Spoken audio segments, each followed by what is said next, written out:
रबी अव्वल में साल सजे बारात भरिया हिकिड़ी रात 12 सूमर में जाई जाम मोहम्मद जड़ी रबी अव्वल में साल सजे बारात भरिया हिकिड़ी रात 12 सूमर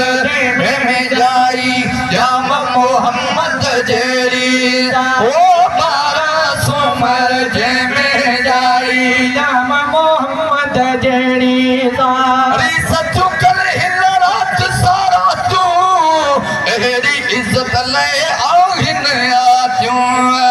सचो कल हिन रात सारा तू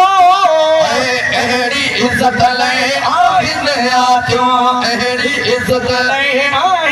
आजो पाण भलियो पर चवल जो हर हर हिलज करे अधूरी कायनात 12 सूमर गाई जाई जाम मोहम्मद जड़ी रबी अव्वल में साल सजे खाराज भरिया हिकिड़ी रात 12 सूमर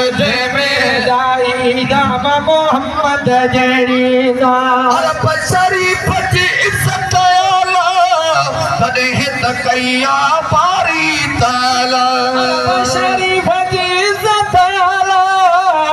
तॾहिं त कया पारी ताला तॾहिं त कया पारी ताला दिलड़ी भरे थी दुनिया वरे थी हुन जे मुहाबे थी अल्फात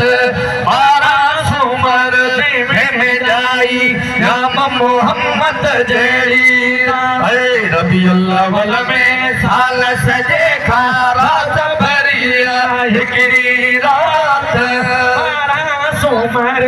में जाई जाम मोहम्मद जड़ी मको मदीनो ऐं हजमीना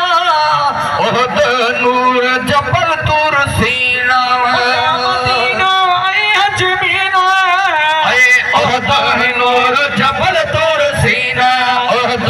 नूर जबल तूर सीना फल क्या खुदावंद सदके मोहम्मद दिल पर सदके थर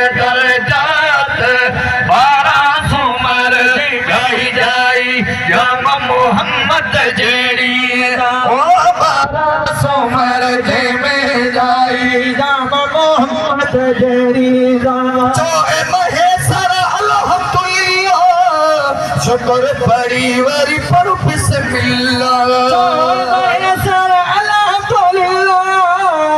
शुक्र पड़ी वरी पढ़ बिस्मिल्लाह शुक्र पड़ी वरी पढ़ बिस्मिल्लाह हाजी गुलाम नबी हयाती नादा सब सा गायज ऐ लफ्ज़ जे घर आमना जो मीर मोहम्मद जायो